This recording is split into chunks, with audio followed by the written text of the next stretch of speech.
Hello viewers, I am S M Arif. Good afternoon. इससे पहले की वीडियो में मैंने आपको 12 टेंस के बारे में, उसकी पहचान और उसके सारे रूल्स बता दिए। मुझे उम्मीद है कि आपको अच्छी तरीके से टेंस के बारे में समझ में आ गया होगा। और टेंस का समझना इसलिए भी ज़्यादा इम्पॉर्टेंट है कि अब मैं आपको एक्टिव वॉइस और पैसिव वॉइस बताने जा रहा हूँ। अगर 12 टेंस की पहचान और 12 टेंस का नियम आपके दिमाग में रहा तो आपको पैसिव वॉइस बनाना बहुत आसान हो जाएगा। तो आइए सबसे पहले मैं आपको बताता हूँ कि एक्टिव वॉइस किसे कहते हैं और पैसिव वॉइस किसे कहते हैं। एक्टिव वॉइस, एक्टिव माने होता क्या है? एक्टिव माने होता है सक्रिय और पैसिव माने होता है निष्क्रिय। तो एक्टिव वॉइस का मतलब जिस वाक्य में सब्जेक्ट मौजूद हो और सब्जेक्ट स्वयं काम कर रहा हो, खुद काम कर रहा हो, वो एक्टिव वॉइस होता है। और जिस सेंटेंस में सब्जेक्ट मौजूद ना हो बल्कि सब्जेक्ट की जगह ऑब्जेक्ट काम कर रहा हो, वह वाक्य पैसिव वॉइस में होता है। जैसे मैं कह दूं कि नदीम खाना खा रहा है, तो खाना खाने वाला कौन है? नदीम। तो जब काम करने वाला मौजूद हो तो वो एक्टिव वॉइस में होता है। तो नदीम खाना खा रहा है, ये एक्टिव वॉइस है। लेकिन अगर आपके सामने आ जाए कि खाना पक रहा है, अब सवाल आता है खाना कौन पका रहा है, यानी पकाने वाले का पता नहीं, सब्जेक्ट का पता नहीं। तो जब वाक्य में बिना सब्जेक्ट के काम हो रहा हो तो वो वाक्य पैसिव वॉइस होता है। तो आइए पहले एक्टिव वॉइस की पहचान देखिए। एक्टिव वॉइस किसे कहते हैं? तो ये शॉर्ट में मैं बता दूं कि जिस सेंटेंस में सब्जेक्ट मौजूद हो और सब्जेक्ट वाक्य के शुरू में आए उसे एक्टिव वॉइस कहते हैं। और पैसिव वॉइस जिस सब्जेक्ट में बगैर सब्जेक्ट के काम हो रहा हो और अगर सब्जेक्ट आया भी हो तो वाक्य के अंत में बाई के बाद उसे ऑब्जेक्ट बना के लिखा जा रहा हो, वह वाक्य पैसिव वॉइस में होता है। तो आइए पहले एक्टिव वॉइस की पहचान आप लिख लीजिए। एक्टिव वॉइस किसे कहते हैं? तो नंबर 1 मैं एक्टिव वॉइस को समझा रहा हूं। एक्टिव वॉइस नंबर 1, जिस वाक्य में, जिस सेंटेंस में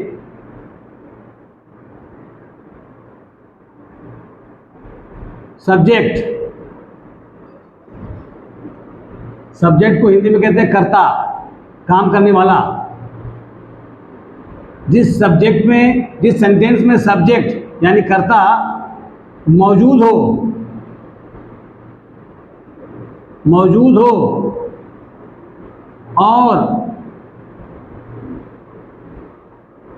और सब्जेक्ट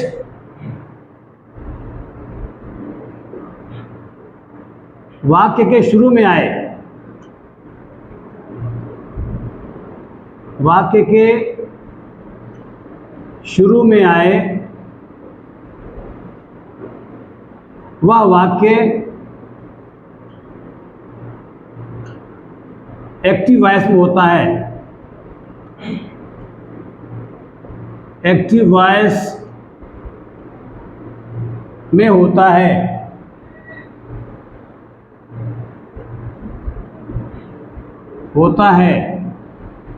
जैसे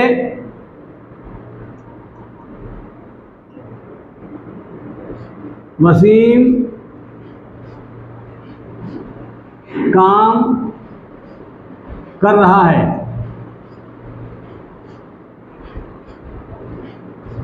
अब इसमें वसीम क्या है? सब्जेक्ट है, काम करने वाला मौजूद है। तो अगर वाक्य में काम करने वाला मौजूद हो यानी सब्जेक्ट मौजूद हो और सब्जेक्ट वाक्य के शुरू में आया है तो वह वाक्य एक्टिव वॉइस में होगा। तो वसीम काम कर रहा है, इसमें वसीम सब्जेक्ट है और वसीम वाक्य के शुरू में आया हुआ है, इसलिए ये वाक्य एक्टिव वॉइस में है। तो इसको आप बना लेंगे, वसीम काम कर रहा है, वसीम इज डूइंग वर्क। इसकी अंग्रेजी बनाएंगे आप, Wasim is doing work. Doing work,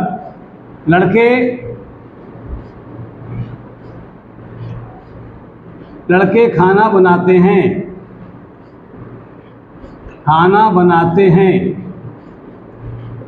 तो खाना कौन बना रहा है? लड़के बना रहे हैं, यानी खाना बनाने वाला मौजूद है, सब्जेक्ट मौजूद है, और सब्जेक्ट कहाँ मौजूद है? वाक्य के शुरू में। तो ये एक्टिव वॉइस हुआ। और एक्टिव वॉइस मैंने आपको अभी तक जो 12 टेंस पढ़ाए वो एक्टिव वॉइस ही था। और टेंस के पहले जितने मॉडल्स आपको हमने पढ़ाया है, शुड है, मस्ट है, कैन है, मे है, कुड है, माइट है, is about to, are about to, जितने भी मॉडल्स मैंने आपको पढ़ाए वो सब एक्टिव वॉइस में थे, क्योंकि सब में सब्जेक्ट आ रहा था। तो इसलिए मैंने आपको एक्टिव वॉइस पढ़ा दिया है। एक्टिव वॉइस मुझे आपको पढ़ाना नहीं है, सिर्फ मैं आपको एग्जाम्पल दे रहा हूँ समझाने के लिए। तो लड़के खाना बनाते हैं, इसमें लड़के सब्जेक्ट है, इसलिए यह वाक्य एक्टिव वॉइस में है। इसको आप बनाएंगे बॉयज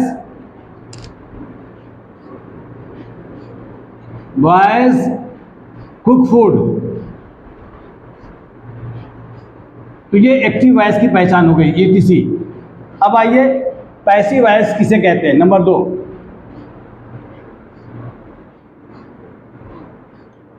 पैसिव वॉइस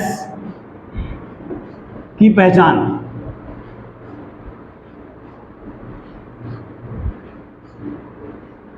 जिस वाक्य में बिना सब्जेक्ट के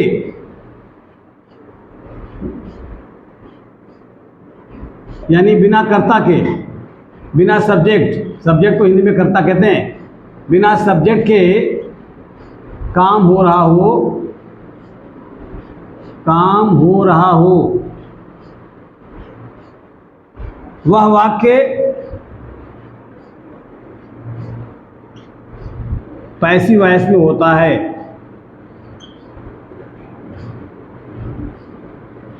पैसिव वॉइस में होता है। जैसे खाना पकता है,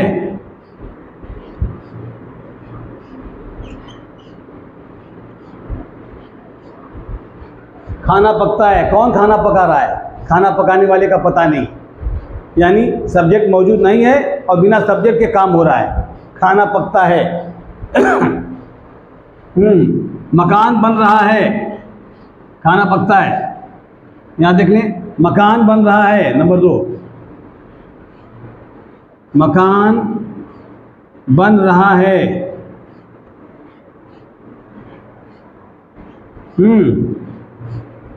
बच्चों को बुलाया गया। नंबर 3, बच्चों को बुलाया गया। तो कौन बुला रहा है बच्चों को? बुलाने वाले का पता नहीं, और जो बुलाने वाला है वही सब्जेक्ट है। तो सब्जेक्ट इसमें मौजूद नहीं है। ये जो बच्चे हैं ये ऑब्जेक्ट है, मकान ऑब्जेक्ट है, खाना ऑब्जेक्ट है। तो जब वाक्य की शुरुआत ऑब्जेक्ट से हो, सब्जेक्ट ना हो और बिना सब्जेक्ट के काम हो रहा हो, तो वह वाक्य पैसिव वॉइस में होता है। तो ये तो पहले आप समझ लें कि पैसिव वॉइस और एक्टिव वॉइस की सबसे बड़ी पहचान ये है कि एक्टिव वॉइस में काम करने वाला मौजूद होता है, सब्जेक्ट मौजूद होता है और सब्जेक्ट शुरू में आता है, तो वो एक्टिव वॉइस में होता है। जैसे मोहन बाज़ार जा रहा है। बाज़ार कौन जा रहा है? मोहन, यानी जाने वाला मौजूद है, तो ये एक्टिव वॉइस हुआ। Mohan is going to market.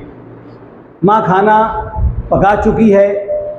खाना किसने पकाया है? माँ ने, यानी खाना पकाने वाला सब्जेक्ट मौजूद है, तो ये एक्टिव वॉइस में है। Mother has cooked food. लेकिन जब वाक्य में सब्जेक्ट न हो और बिना सब्जेक्ट के काम हो रहा हो, वह वाक्य पैसिव वॉइस में होता है। जैसे खाना पकता है, इसमें खाना पकाने वाला मौजूद नहीं। मकान बन रहा है, मकान बनाने वाला मौजूद नहीं, लेकिन मकान बन रहा है, इसमें सब्जेक्ट मौजूद नहीं है, तो ये पैसिव वॉइस में है। बच्चों को बुलाया गया, किसने बुलाया? बुलाने वाले का पता नहीं, यानी सब्जेक्ट मौजूद नहीं है। जिसको बुलाया जा रहा है वो ऑब्जेक्ट है, यानी बच्चों को बुलाया जाए तो बच्चे ऑब्जेक्ट हुए, सब्जेक्ट नहीं हुए।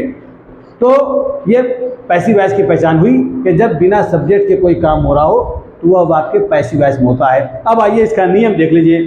पैसिव वॉइस का नियम, एक्टिव वॉइस तो आपने पढ़ लिया, एक्टिव वॉइस का कोई मसला नहीं है, वो आपने पढ़ लिया है। तो पैसिव वॉइस की पहचान देख लीजिए। पैसिव वॉइस का नियम, पैसिव वॉइस का नियम। नियम यह है कि जिस टेंस में पैसिव वॉइस होता है ठीक आगे वाले टेंस की हेल्पिंग वर्ब लगती है और वर्ब का थर्ड फॉर्म लगता है। यह नियम है। देख लें आप, जिस टेंस में पैसिव वॉइस होता है, पैसिव वॉइस होता है ठीक एक टेंस आगे, यानी प्रेजेंट इंडेफिनिट है तो प्रेजेंट कॉन्टिन्यूअस में जाएंगे। ठीक एक टेंस आगे, ठीक एक टेंस आगे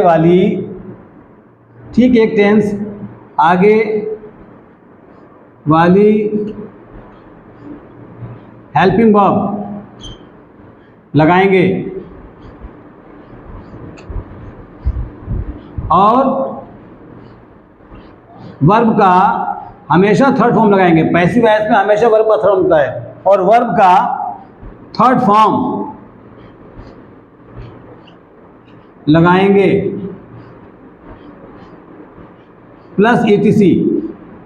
जैसे अब आप देखें, खाना पकता है, मैं यहां लिख दूं खाना पकता है, ये कौन सा टेंस है? ताहती है, प्रेजेंट इंडेफिनिट है।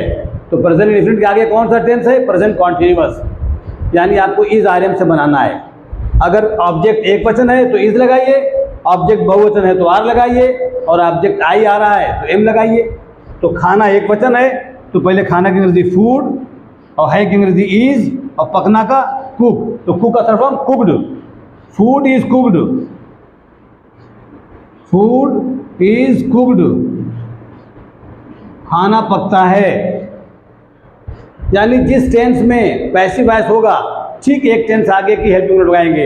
अगर प्रेजेंट इंडेफिनिट में एक्टिव वॉइस है, प्रेजेंट इंडेफिनिट में पैसिव वॉइस है तो प्रेजेंट कॉन्टिन्यूअस की हेल्पिंग वर्ब लगाएंगे। पास्ट इंडेफिनिट में अगर पैसिव वॉइस है तो पास्ट कॉन्टिन्यूअस की हेल्पिंग वर्ब लगाएंगे। फ्यूचर इंडेफिनिट में है तो फ्यूचर कॉन्टिन्यूअस की हेल्पिंग वर्ब लगाएंगे। लेकिन दो टेंस में हम आगे नहीं बढ़ते, प्रेजेंट कॉन्टिन्यूअस और पास्ट कॉन्टिन्यूअस में। अगर प्रेजेंट कॉन्टिन्यूअस में होगा तो हम आगे नहीं बढ़ेंगे, बल्कि इज आर एम के साथ being, is being, are being, am being से बना देंगे। और पास्ट कॉन्टिन्यूअस टेंस में होगा तो उसमें भी आगे नहीं बढ़ेंगे, वाज बीइंग और वेयर बीइंग से बना देंगे।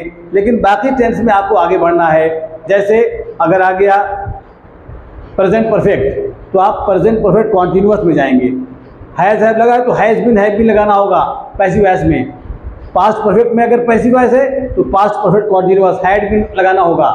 फ्यूचर परफेक्ट में है तो फ्यूचर परफेक्ट कॉन्टिन्यूअस एक टेंस आगे जाएंगे, will have been shall have been लगाना होगा और वर्ब का थर्ड फॉर्म लगाना होगा। तो आइए, खाना पकता है, फूड इज कुक्ड। मकान बन रहा है, नंबर 2, मकान बन रहा है। कौन बना रहा है? पता नहीं, यानी सब्जेक्ट नहीं है और प्रेजेंट कॉन्टिन्यूअस में है। तो प्रेजेंट कॉन्टिन्यूअस में पैसिव वॉइस में हो तो is being, are being, am being लगाना है। एक वचन में इज बीइंग, बहुवचन में आर बीइंग, आई के साथ एम बीइंग।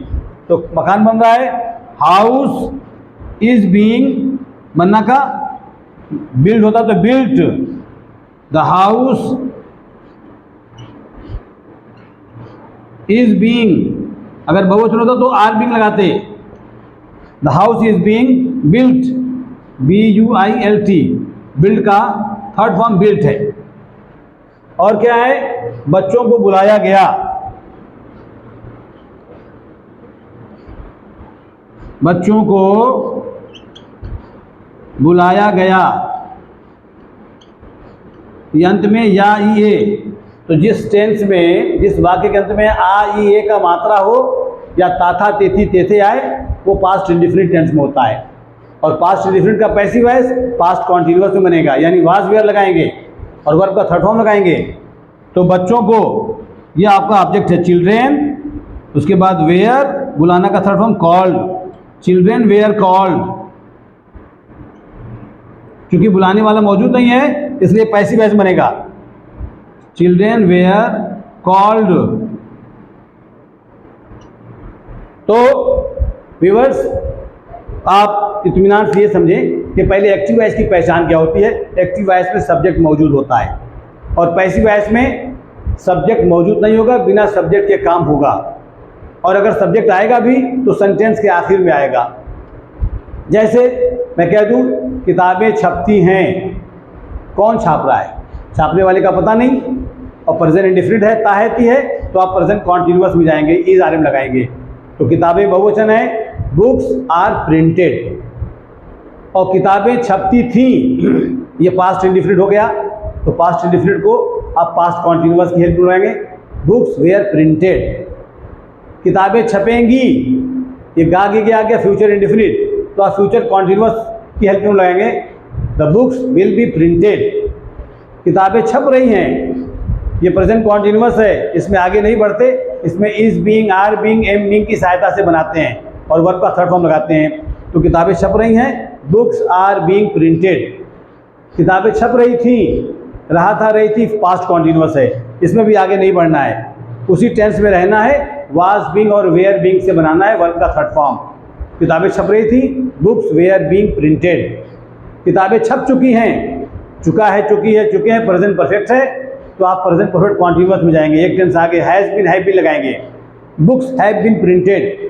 किताबें छप चुकी थी, चुका था, चुकी थी, चुके थे, पास्ट परफेक्ट है, और ये पैसिव वॉइस में है, तो एक टेंस आगे जाएंगे, पास्ट परफेक्ट कॉन्टिन्यूअस में जाएंगे, हैड बीन लगाएंगे, बुक्स हैड बीन प्रिंटेड। किताबें छप चुकी होंगी, चुका होगा, चुकी होगी, चुके होंगे, ये फ्यूचर परफेक्ट है, लेकिन पैसिव वॉइस में एक टेंस आगे जाएंगे तो फ्यूचर परफेक्ट कॉन्टिन्यूअस में जाएंगे, will have been, shall have been लगाएंगे, वर्ब का थर्ड फॉर्म। तो किताबें छप चुकी होंगी, books will have been printed. तो ये है पैसिव वॉइस की पहचान कि जब बिना सब्जेक्ट के काम हो रहा हो तो वो वाक्य पैसिव वॉइस में होगा, और जिस टेंस में पैसिव वॉइस होता है ठीक एक टेंस आगे की हेल्पिंग वर्ब लगाएंगे, वर्ब का थर्ड फॉर्म लगाएंगे, और फिर जो बचेगा उसको लगाएंगे। इस तरीके से आप किसी भी हिंदी में आए हुए पैसिव वॉइस के सेंटेंस को आसानी से बना सकते हैं। तो मुझे उम्मीद है कि आपको ये एक्टिव वॉइस और पैसिव वॉइस की पहचान और इसका नेम आपको समझ में आ गया होगा। अगर वीडियो पसंद आए तो आप मेरे चैनल को सब्सक्राइब करें, इसे लाइक करें, शेयर करें, और आइकन बेल को ज़रूर प्रेस करें ताकि मेरी सारी वीडियोज़ आप तक बराह रास्त पहुँचती रहें, आप उसकी स्टडी करते रहें और आपको उसका फ़ायदा मिलता रहे। तब तक के लिए इजाज़त दें। अल्लाह हाफ़िज़।